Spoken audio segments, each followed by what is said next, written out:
Hello दोस्तों, मेरा नाम है पीयूष। स्वागत है फिर से एक नए वीडियो में। आपने अक्सर ये तो सुना होगा कि ज़्यादा चावल नहीं खाना चाहिए, चावल खाने से मोटे हो जाते हैं।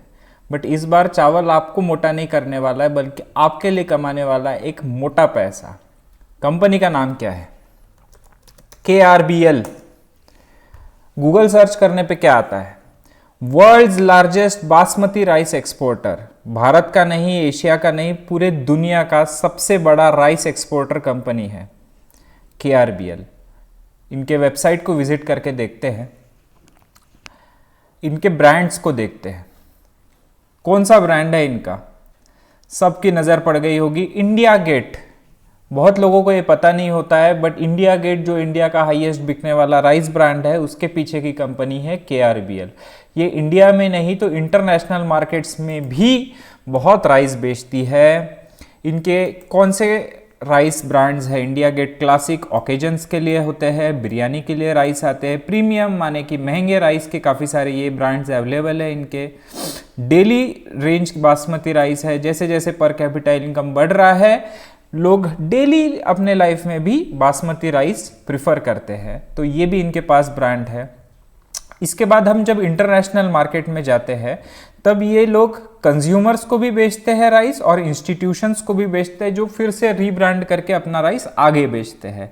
तो कंज्यूमर्स में भी इंडिया गेट नाम से इनके पास बहुत सारे हैं। आजकल जो डाइट कॉन्शियस लोग हैं, उनके लिए ब्राउन राइस की भी रेंज इनके पास अवेलेबल है। तो एक बार हम फोटो देख लेते हैं। फोटो से हमको जो है थोड़ी ज़्यादा अच्छी क्लैरिटी आ जाती है। तो इस तरह का पैकेट आता है इनका इंडिया गेट बासमती राइस का। उसके बाद ये नूर जहान वगैरह जैसे जो अरब देश है, उनमें जो ये राइस बेचते हैं, वो उन तरह का पैकेजिंग, उस तरह का पैकेजिंग करके बेचते हैं। तो ये नूर जहान वगैरह जैसे है, अलवसी, विसम वगैरह, ये जो ब्रांड्स है, जो पैकेजेस है, ये लोग बनाते हैं इंटरनेशनल मार्केट्स के लिए। तो मतलब एक चीज़ तो क्लियर है कि ये तगड़ा पैसा कमाते हैं इंडियन मार्केट से, तगड़ा पैसा कमाते हैं इंटरनेशनल मार्केट्स से। अच्छा, ये कंपनी मेरे रडार पे क्यों आई? हमारे रडार पे इसलिए ये कंपनी आई इस न्यूज़ से। India replaces Brazil as top food supplier to Arab League countries. माने जो अरब देशों में इंडिया फूड सप्लाई करता है, उसमें अब ब्राज़ील को मात देते हुए इंडिया टॉप नंबर पे आया है पूरे 15 साल बाद। अच्छा, किस तरह के फूड आइटम्स हम बेचते हैं अरब देशों को? एक हो गया शुगर, एक हो गया rice. Rice is a top export, सबसे ज़्यादा हम राइस बेचते हैं। अब अगर हम सबसे ज़्यादा, और ये कब की न्यूज़ है? सिर्फ 2 दिन पहले की, दिसंबर की न्यूज़ है। माने कि एक चीज़ तो सही सीधी क्लियर है कि KRBL इसमें, इस न्यूज़ के बेसिस पे अगर हम देखें तो KRBL आगे कुछ टाइम तक तगड़ा पैसा कमाने वाली है, क्योंकि अगर हम राइस बेच रहे हैं तो उसका टॉप लीडर है KRBL, तो ये भी पैसा ज़रूर बनाएगा। माने कि इसके आने वाले दिन बहुत अच्छे हैं, इसीलिए ये रडार में आया। एक बार हम देख लेते हैं कि फंडामेंटली ये कंपनी किस तरह से परफॉर्म कर रही है। ये काफ़ी पुरानी कंपनी है, 120 ईयर ओल्ड हेरिटेज वगैरह यहाँ पे लिखा है। स्क्रीनर.इन पे हूँ मैं इस समय पे। प्रॉफिट्स एंड लॉस पे अगर हम देखें तो मार्च 2010 से जो शुरुआत हुई, 1500 करोड़ रुपए का माल ये लोग बेचते थे पर साल। 2010 में बढ़ते बढ़ते 1500, 1600, 2000, 3000 और अब 4000 करोड़ पे यहाँ पे फिलहाल ये कंपनी अवेलेबल है। नेट प्रॉफिट को अगर देखा जाए तो 2010 में जो 125 करोड़ का नेट प्रॉफिट कमाती थी, वो आज 560 करोड़ पे अवेलेबल है। तो मोटा मोटी अगर हम समझे तो ये कंपनी लगातार पैसा छाप रही है, कोई ज़्यादा डेप्ट नहीं है और अच्छे खासे सस्ते वैल्यूएशंस पे कंपनी फिलहाल अवेलेबल है। सिर्फ 10 के PE में ये शेयर अवेलेबल है आज के डेट में। ये हो गई इसकी बिजनेस की स्टोरी, ये हो गई इसकी फंडामेंटल या बैलेंस शीट की स्टोरी। अब हम आगे जाते हैं कि हमारे पास क्या अपॉर्चुनिटी है और कितना पैसा कितने टाइम में हम यहाँ पे जल्दी से कमा सकते हैं। तो अब मैं आता हूँ tradingview.com पे, और यहाँ पे हम देखते हैं कि मल्टी टाइम फ्रेम एनालिसिस करके कैसे कंपनी के टारगेट्स निकाले जाते हैं, कैसे प्राइस एक्शन को प्रैक्टिकली देखा जाता है। यहाँ से मैं जाता हूँ मंथली चार्ट्स पे। मंथली चार्ट पे क्या दिखाई देता है हमें कि कंपनी एक समय पे ट्रेड करती थी 2017 में 650 के भाव पे। 650 के भाव पे ये कंपनी ट्रेड करती थी। उसके बाद वहाँ से उसका डाउन ट्रेंड शुरू होता है। यहाँ से कंपनी गिरी यहाँ तक, फिर शेयर उठा, फिर गिरा, फिर उठा, फिर गिरा, फिर उठा, फिर गिरा। इसको क्या बोलते हैं क्लासिक टर्म्स में? Down trend.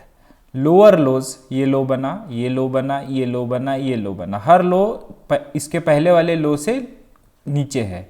ये हाई बना, ये हाई बना, ये हाई बना, ये हाई बना। तो हम क्या इसको सुनते हैं प्राइस एक्शन के टर्म्स में? बहुत ही कॉमन टर्मिनोलॉजी है जिसको हम बोलते हैं लोअर लोज और लोअर हाइज। तो ये lower lows lower highs pattern में शेयर नीचे आया। बट यहाँ पे 2020 में जो ये क्रैश था, कोविड का क्रैश था, यहाँ से क्या हुआ? यहाँ से ये जो पैटर्न है ये बिगड़ गया। अब क्या हुआ? यहाँ से चालू हुआ, ये लो बना, और यहाँ से बना, और अब यहाँ पे है। अब ये बिगड़ गया। अब ये लो था और फिर ये लो बना, ये लो था और फिर ये लो बना। मतलब क्या हुआ? ये बना हायर लो। मतलब कि जो इसका डाउन ट्रेंड है, ये हम अगर मंथली टाइम फ्रेम पे देखते हैं तो ये गारंटीडली डाउन ट्रेंड अभी इसका खत्म हो चुका है, जो 2017 से शुरू हुआ था और पिछले 3-4 साल से चला। अच्छा, यहाँ पे एक बहुत ही इंटरेस्टिंग चीज दिखाई देती है, वो क्या है? बड़े बड़े हरे बार्स इन वॉल्यूम। इसका क्या मतलब है? इसका मतलब है कि अब कोई बड़े इंस्टीट्यूशनल इन्वेस्टर्स ने इसमें एंट्री ले ली है। इतने पैसे अगर कोई एक स्टॉक में पंप करता है तो उसे छुपाया नहीं जा सकता। प्राइस में आप कुछ भी खेल कर सकते हो, बट वॉल्यूम्स आपको सारी स्टोरी क्लियरली बता देती है। तो स्टोरी क्लियर है कि यहाँ पे स्मार्ट मनी या इंस्टीट्यूशनल मनी आ चुका है, ऑलरेडी एंटर कर चुका है। अब मल्टी टाइम फ्रेम एनालिसिस में हम स्टोरी आगे बढ़ाते हैं और वीकली चार्ट पे जाते हैं और देखते हैं कि यहाँ पे क्या हो रहा है। यहाँ पे जो है, यहाँ पे चीजें और क्लियरली हमें दिखाई पड़ रही है कि यहाँ पे एक अप ट्रेंड शुरू हो गया है। कि कैसे? ये देखो, यहाँ से शुरू हुई, ये नीचे गया, ये ऊपर गया, ये नीचे गया, ये ऊपर गया, ये नीचे गया। अब ये क्या है? ये है हायर हाइज हायर लोज। इसका क्या मतलब हुआ? ये देखो, क्लियर है, बहुत ही क्लियरली आपको दिखाई दे रहा होगा कि ये अप ट्रेंड एक शुरू हो चुका है इस स्टॉक में। यहाँ पे एक्यूमुलेशन हो चुका है। तो स्टोरी वही है जो मैं हर बार बताता हूँ कि स्टॉक ऊपर से नीचे गिरना शुरू हुआ, डाउन ट्रेंड में था लंबी टाइम तक। यहाँ पे कंसोलिडेशन हुआ, कंसोलिडेशन में बहुत सारा माल भरा गया। अब आगे की दिशा क्या है? आगे की दिशा वही है जो ये न्यूज़ बताती है कि अब आगे के दिन इनके लिए, जो हमने ये न्यूज़ देखे अभी कि आगे के दिन इनके लिए बहुत अच्छे हैं, तो आगे अच्छे रिजल्ट्स एक्सपेक्टेड है, आगे पॉजिटिव रिजल्ट्स एक्सपेक्टेड है। तो आगे क्या होगा? आगे कुछ नहीं होगा। आगे ये डाउन ट्रेंड जो है, इसका जो अप ट्रेंड शुरू हुआ है वो अप ट्रेंड कंटिन्यू होगा। फिर से शेयर ऊपर जाएगा, फिर से नीचे आएगा, फिर से ऊपर जाएगा, फिर से नीचे आएगा, फिर से ऊपर जाएगा, फिर से नीचे आएगा। ये इसकी प्रोजेक्टेड पाथ है। इसी तरह से ये गिर गिर के चढ़ते रहेगा और कहाँ तक जाएगा? ये अपने लास्ट हाई तक जाएगा। यहाँ तक ये एटलीस्ट जाएगा, क्योंकि इसके बेस्ट एवर रिजल्ट्स अभी ही है, आगे आने वाले दिन और अच्छे हैं। तो ये अपने लास्ट एवर हाई जो है यहाँ तक जाएगा। बट ये हो गई एक लॉन्ग टर्म की स्टोरी। शॉर्ट टर्म में क्या हमें करना चाहिए? इसके लिए हम शॉर्ट टर्म फ्रेम एनालिसिस में जाते हैं, जो कि है daily time frame analysis. Daily time frame analysis में हम अपने क्लासिक टूल्स की हेल्प लेते हैं। क्या है हमारे क्लासिक टूल्स? रिटेलर्स के क्लासिक टूल्स क्या होते हैं?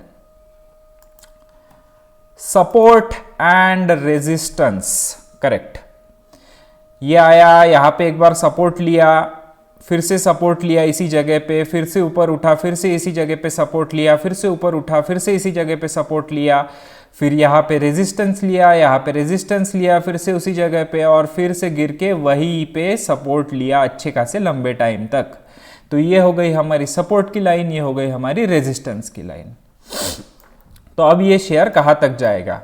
यहाँ से यहाँ तक मुझे कोई भी बड़ा हर्डल इसमें दिखाई नहीं देता है। थोड़ा सा कंसोलिडेट बीच में हो सकता है, बट पाथ जो है वो क्लियर है। जो शेयर यहाँ से अभी बढ़ना शुरू होगा वो जाएगा बिल्कुल यहाँ तक, और ये होता है पूरा 33% का गेन।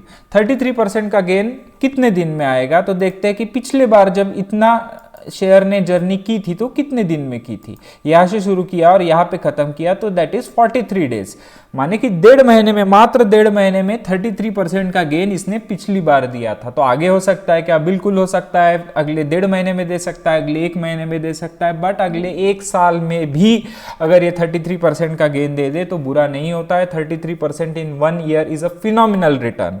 तो ये अपॉर्चुनिटी थी जिसके लिए मैंने आज क्विक वीडियो बनाया, क्योंकि सही जगह पे आपको अवेयर करवाना बहुत ज़रूरी होता है। बट इसी साथ मैं ये जोड़ना चाहता हूँ कि ये एक सिर्फ एजुकेशनल वीडियो है, ये सिर्फ मैं प्राइस एक्शन समझाने के लिए आपके साथ शेयर किया है। ये कोई भी किसी भी तरह का बाइंग या सेलिंग रिकमेंडेशन नहीं है। अगर आपको वीडियो पसंद आया तो ज़रूर अपने फ्रेंड्स को फॉरवर्ड करो और जल्दी करो, आज ही करो।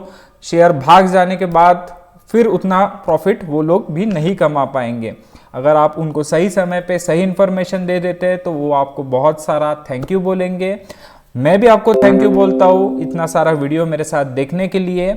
अगली बार ऐसे ही किसी अच्छे वीडियो के साथ फिर से मिलेंगे, तब तक चैनल को सब्सक्राइब कर लो और टेक केयर। Thank you.